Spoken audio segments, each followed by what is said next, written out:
Նրանք եկան աննշան բզոցով ու կտրուկ փոխեցին պատերազմի կանոնները, որոնք մինչ այդ անփոխարինելի էին թվում։ Բարև ձեզ, ես Մանու Հարությունյանն եմ։ Ճիշտ է կռահել, այսօր հենց դրոնների մասին եմ խոսելու։ Ուկրաինան 2025-ին նախատեսում էր մոտ 4.5 միլիոն FPV դրոն արտադրել։ Իսրայելական Հերոնը կարող է օդում մնալ մինչև 45 ժամ, իսկ ամերիկյան MQ-9 Reaper համակարգի պաշտոնական արժեքը 56.5 միլիոն դոլար է 2011-ի գներով։ Եթե այս խելագար թվերը ձեզ հետաքրքրեցին, անցնենք մանրամասներին։ Այս շուկայում այլևս միայն մեծ ու թանկ ինքնաթիռանման դրոնները չեն մրցում։ Մի ծայրում բազմամիլիոնանոց հետախուզական ու հարվածային համակարգերն են մյուսում էժան FPV դրոնները, որոնք ստեղծվում են զանգվածային օգտագործման համար։ Եվ հենց այստեղ է փոխվել խաղի կանոնը։ Կարևոր է ոչ միայն մեկ սարքի հնարավորությունը, այլև այն, թե որքան արագ եւ ինչ քանակով կարելի է արտադրել հաջորդը։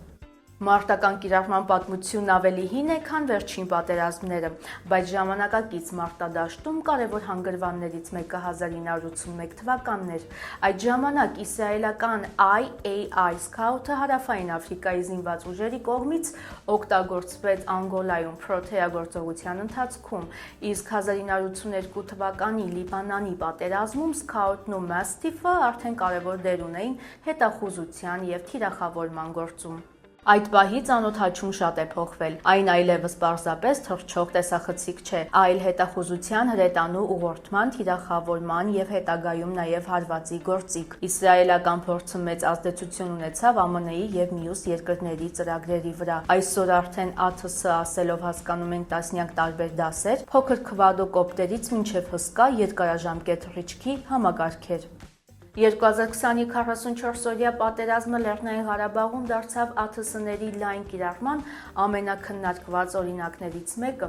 Ադրբեջանական ուժերը օգտագործեցին թուրքական Bayraktar TB2-ը, իսկ իսրայելական արտադրության Harop-ը կիրառվեց որպես թափառող զինամթերք։ TB2-ները կատարում էին հետախուզության, թիրախավորման եւ հարվածային առաքելություններ, հատկապես հայկական թիկունքում։ Այս պատերազմը սակայն ցույց տվեց մի կարևոր բան՝ մեկ հրաշք դրոն պատերազմ չի հաղթում։ Արդյունքը գալիս է հետախուզության, կապի, հրետանու, հոպի եւ անօդաչուների համակցությունից, բայց 2020-ը Bayraktar TB2-ի համար դարձավ իսկական միջազգային գովազդ։ Դրանից հետո Թուրքիան ստացավ նոր շուկաներ, իսկ բազմաթիվ երկրներ սկսեցին արագացնել սեփական անօդաչուների արտադրության ծրագրերը։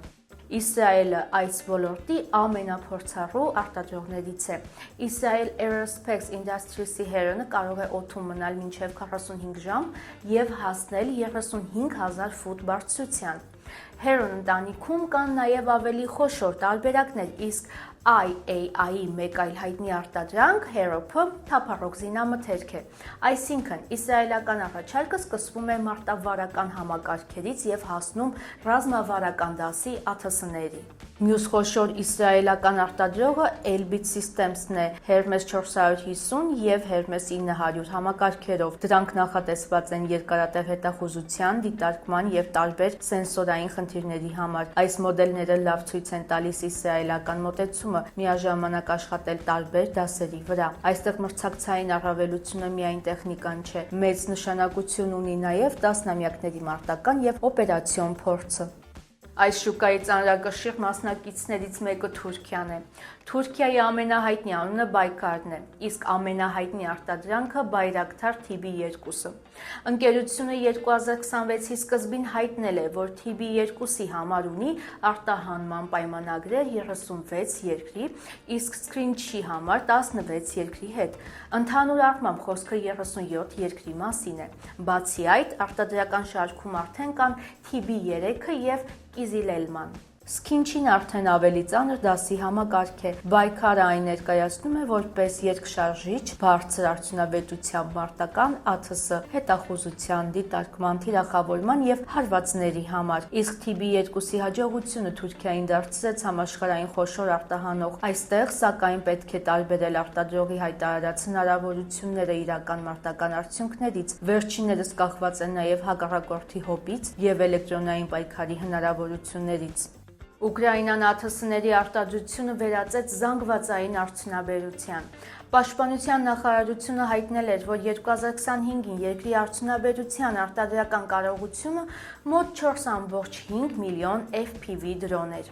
Իսկ 2025-ի վերջին նախարարությունը հայտարարեց, որ տարվա ընթացքում բանակը ստացել է ռեկորդային 3 միլիոն FPV դրոն։ Սա աշխարհում ԱԹՍ-ների զանգվածային կիրառման ամենատպավորիչ օրինակներից մեկն է։ Այստեղ արդեն միայն մեկ մոդելի մասին խոսելը դժվար է։ Օգտագործվում են FPV համակարգեր, Shark, Furia, Lutey եւ բազմաթիվ այլ հարթակներ։ Ուկրաինական փորձի առանձնահատկությունը արագ փոփոխությունն է։ Արտադրողները պարբերաբար փոխում են կապի համակարգերը, տեսախցիկները, կառավարման լուծումները եւ արհեստական բանականության բաղադրիչները։ Այս շուկան գնալով ավելի է նմանվում արագ զարգացող էլեկտրոնիկայի, ոչ թե դասական ավիաշինության։ Ռուսաստանը նույնպես ստեղծել է անօդաչուների արդյունաբերության լայն սեկտոր։ Այստեղ հանդիպում են Orlan 10 եւ Orlan 30 հետախուզական համակարգերը, Lancet թափառող զինամթերքը եւ ջերն շարքի հարվածային դրոնները։ AUSI-ը Orlan 10-ի արտադրական արժեքը գնահատում է մոտ 87-ից 120 հազար դոլար, իսկ ջերն 1 եւ ջերն 2 անվանումները կապված են իրանական Shahed 131 եւ Shahed 136 համակարգերի ռուսական տարբերակների հետ։ Ռուսաստանի կարևոր փոփոխություններից մեկը զանգվածային արտադրության անցումն է։ Իրանական նախագծերի հիման վրա ստեղծված ջերն համակարգերը դարձել են Ուկրաինայի դեմ հարվածների հիմնական գործիքներից մեկը, իսկ արդեն 2026 թվականի օգոստոսին Ռուսաստանը ստեղծեց անօդաչու համակարգերի զորատեսակ։ Սա ցույց է տալիս, որ Մոսկվայում դրոններն արդեն դիտարկվում են որպես առանձին ռազմական ուղղություն։ Իրանը համաշխարհային շուկա մտավ հատկապես համեմատաբար մատչելի հեռահար հարվածային համակարգերով։ Ամենահայտնի օրինակներն են Shahed 136-ը, Shahed 131-ը եւ բազմաֆունկցիոնալ Mohajer 6-ը։ ԱՄՆ պաշտպանական հետախուզության գործակալությունը փաստագրել է դրանց կիրառումը Ռուսաստանի կողմից Ուկրաինայում։ Այս համակարգերի առանձնահատկությունն այն է, որ դրանց արժեքն ու զանգվածային արտադրության հնարավորությունը թույլ են տալիս կիրառել մեծ քանակությամբ, մաշելով հակառակորդի հոբ միջոցները։ Չինաստանն ունի ևս մեկ կարևոր առավելություն՝ քաղաքացիական եւ ռազմական անօդաչուների հսկայական արդյունաբերություն։ Ռազմական արտահանման ամենահայտնի ընտանիքներից են Wing Lung-ը եւ CH շարքը, այդ թվում CH4-ը։ Չինական արտադրողները ակտիվ են հատկապես Աֆրիկայի եւ Մերձավոր Արևելքի շուկաներում։ Այսպիսով Պեկինը մրցում է ոչ միայն տեխնոլոգիայով, այլ նաեւ արտադրության ծավալով եւ արտահանման լայն աշխարհագրությամբ։ ԱՄՆ-ն շարունակում է մնալ բարձրարժեք անօդաչու համակարգերի առաջատարներից։ General Atomics-ի MQ-9 Reaper-ը նախատեսված է երկարատև հետախուզության եւ հարվածային առաքելությունների համար, իսկ Northrop Grumman-ի RQ-4 Global Hawk-ը մեծ բարձրությունից իրականացվող հետախուզության։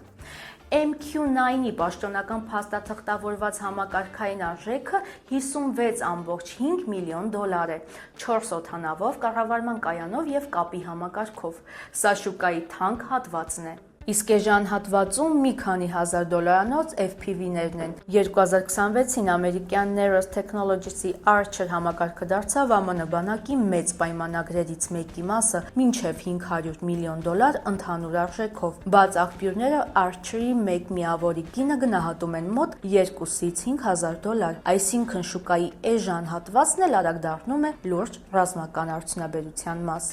Այսպիսով ԱԹՍ-ների համաշխարհային շուկան բաժանվում է ոչ թե պարզապես երկրների, այլ մոտեցումների։ Իսրայելը ուժեղ է փորձով եւ սենսորներով, Թուրքիան արտահանվող մարտական համակարգերով, Ուկրաինան զանգվածային արտադրությամբ, Ռուսաստանը մեծածավալ կիրառմամբ, Իրանը համեմատաբար մատչելի հարվածայիններով, Չինաստանը արտադրական մասշտաբով, իսկ ԱՄՆ-ն բարձր տեխնոլոգիական ու բարձրարժեք համակարգերով, եւ մրցավազքը դեռ նոր է սկսվում։ Առաջիկա տարիներին գլխավոր հարցը հավանաբար այլևս չի լինելու ով ունի լավագույն դրոնը, առավել կարևոր է լինելու ով կարող է ավելի արագ ստեղծել, արտադրել, ծրագրավորել եւ փոխարինել հազարավոր դրոններ։ Արհեստական բանականությունը, ինքնավար կառավարումը, հակադրոնային համակարգերը եւ զանգվածային արտադրությունը արդեն ձևավորում են հաջորդ փուլը։ ԱԹՍ-ն այլևս ապագայի տեխնոլոգիա չէ, այն արդեն ներկայի արդյունաբերություն է։ Այս պահին աշխարհի տասնյակ կետերում շարունակվող պատերազմների անբաժան մասն են դարձել դրոնները։ Այսօր խոսեցինք թռչող անօդաչուների մասին, բայց արդեն բավական լայն կիրառում են նաև ջրային ու ցամաքային ինքնավար մեքենաները։ Այնպես որ ապագայի պատերազմները արդեն սկսված են։ Ոչ պակաս հետաքրքիր նորությունների սպասեք առաջիկայում։ Անպայման բաժանորդագրվեք հաջորդ հանդիպումը բաց չթողնելու համար։